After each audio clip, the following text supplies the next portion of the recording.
How you doing, DJ? Doing good. How are you? Good. Nice.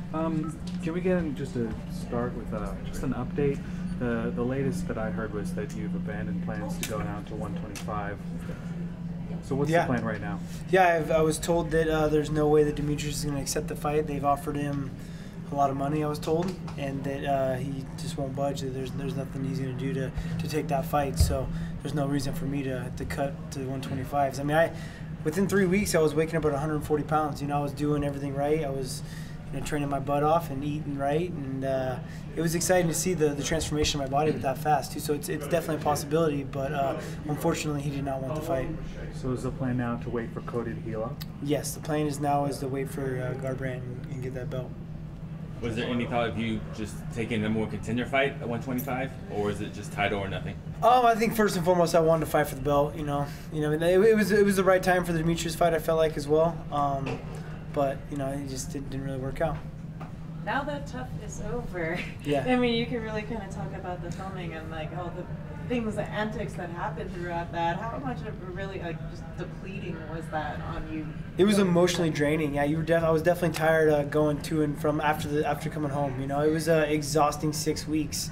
And I think no matter what, even just coaching guys for 6 weeks would have been exhausting, but just the drama added on top of it was a lot to deal with, a lot of true colors were shown, and ultimately I'm glad I did it, but I didn't want to do the show. I didn't want to coach the show because of that reason, but I knew that was the way I was going to get my shot, was to coach Ultimate Fighter, Now having to go back, you had the surgery, and then you have to go through this process all over again. Mm-hmm. I mean, what is that, how do you anticipate that going?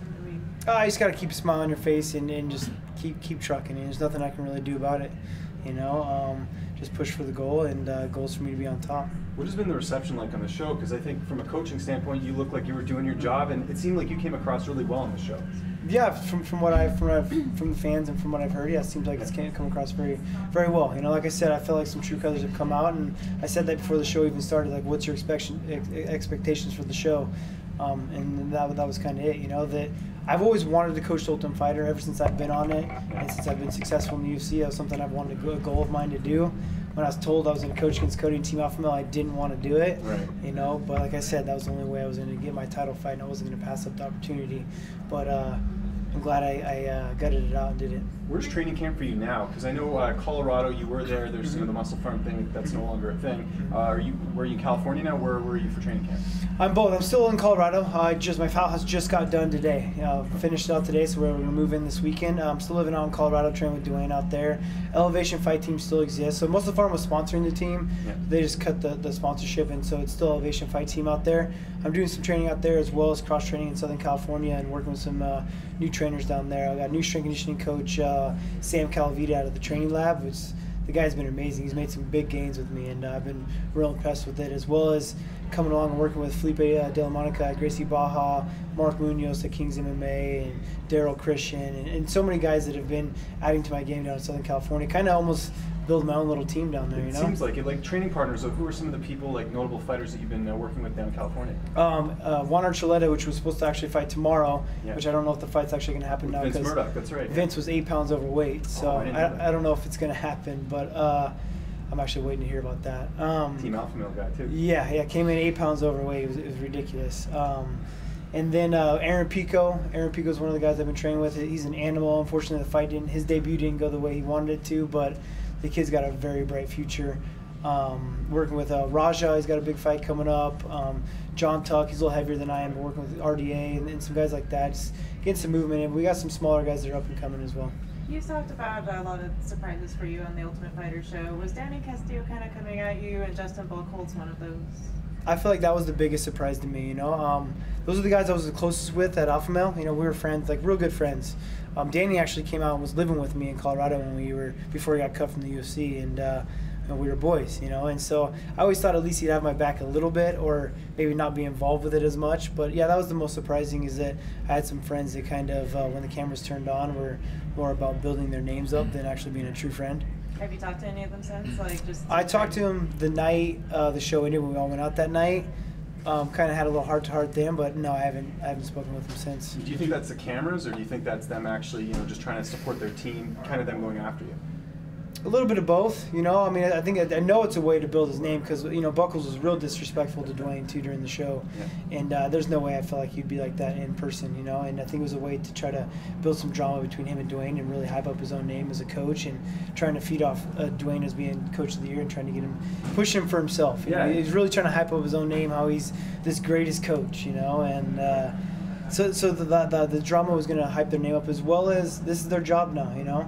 Their job is to be behind their team, and their team has to hate me now, I guess. So. How's Dwayne dealing with all this? Because he came across, you know, he was just, you know, just sitting there taking it. He doesn't seem like a confrontational guy. How's he doing with the, you know, everything that happened on the show? Oh, it's definitely something he doesn't want to deal with. You know, drama's not his thing. He's kind of one of those guys that he's 0 from 100. So you piss him off, he's probably going to be a fist fight. So he kind of had to pull himself back a little bit. He did a real good job.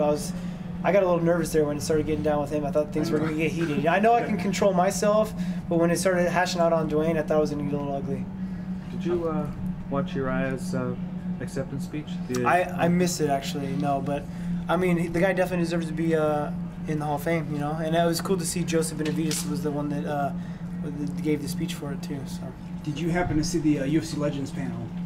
No, I did not. Boss Rutten gave Dwayne a lot of love and said, Nice. you know, he's one of the best coaches in the game right now, and the rest of the panel actually kind of agreed that, yeah, he's doing great things. So. Yeah, I mean, he's a student of the game. You know, he is addicted to being a good coach, and not only just for fighters, like even just for, if you go and watch his cardio kickboxing or just the everyday average Joes that are coming in and working, like he's giving them so much attention. Like you can tell he loves what he does, and it goes a long ways when a fighter, I mean, not only a fighter, but also just someone coming off the streets gets that attention from him, you know? You know, I got a question about the one of the pranks in the house, the snakes. Was that an original idea, or did they kind of set that up just for No, TV? that was original. I wanted to do it from the beginning, but I kind of waited because I knew that if I would have started the pranks, it would have gone all season long, and I didn't want to have to look over my shoulder the entire time. Where'd you borrow all the snakes from? We just looked up a local snake wrangler, and Really? they luckily had a bunch of snakes and brought them all in, and I actually had to carry some of them in there, and I'm really afraid of snakes, so it wasn't something I was really comfortable doing. I mean, it wrapped up around my arm, and I just waited for him to come off my arm. I didn't really let go of it, you know? Right.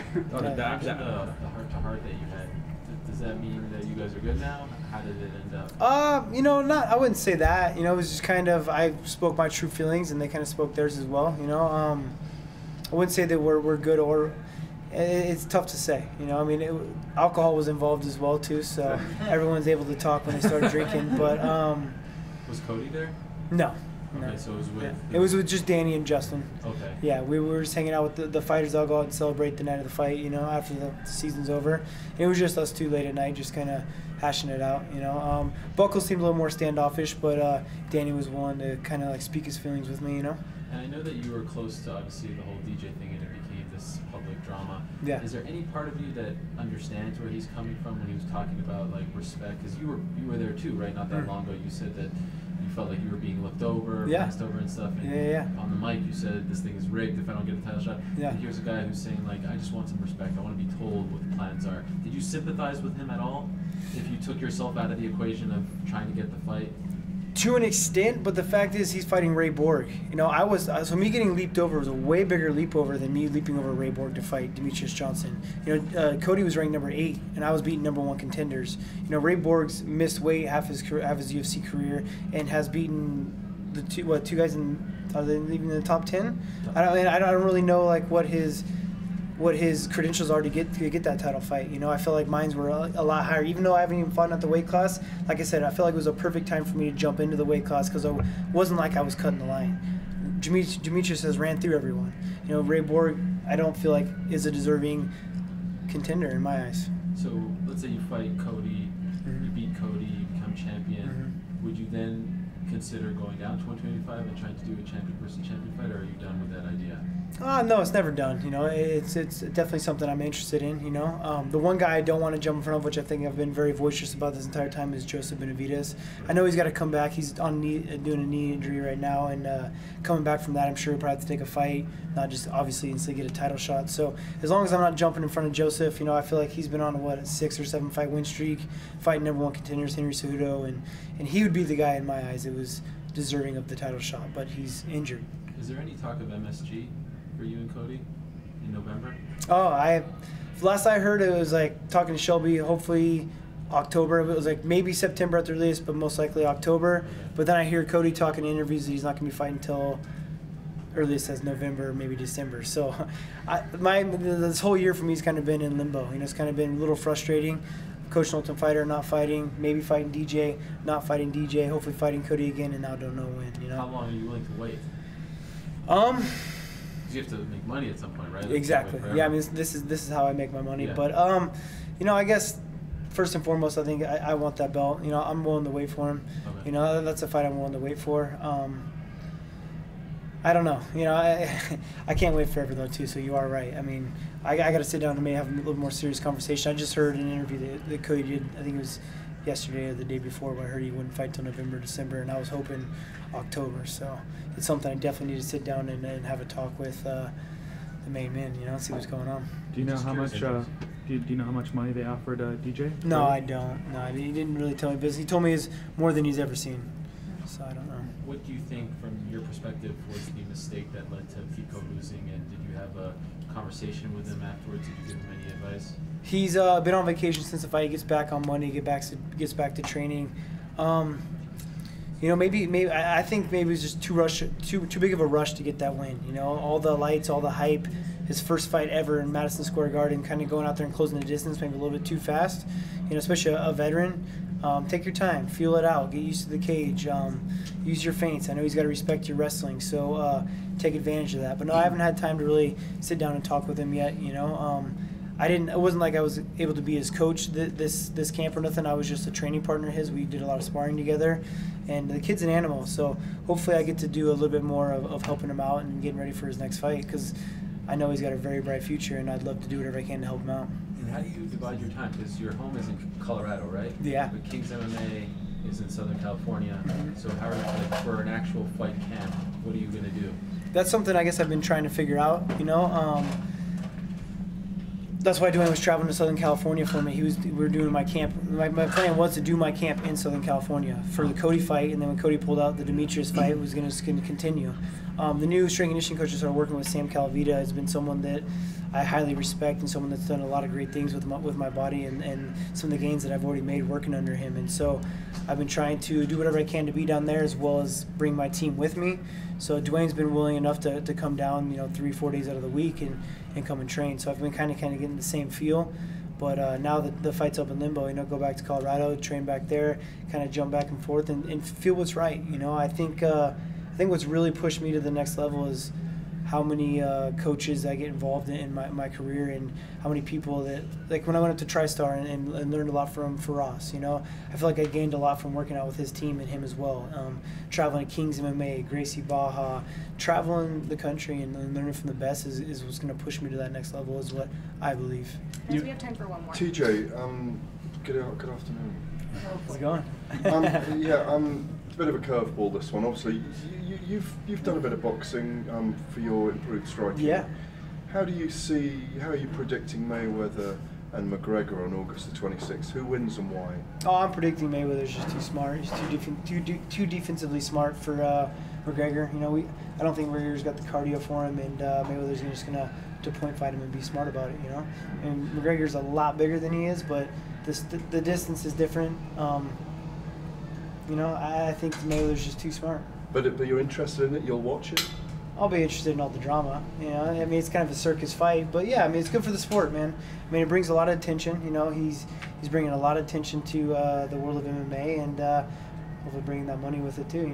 Thank you. TJ, after the fight with Cody's over, are you hoping to revisit the heart-to-heart with those guys, and you think it'll be easier to settle that after the fight's done? Is that something you want to do again? Or I kind of feel like the ball's in their court, really. I haven't really done too much of trying to backlash and badmouth them for the most part. I've kind of stayed as professional as I can with defending myself. It's kind of like if they're going to stop attacking me. You know what I mean? If that's why I think it's in their court.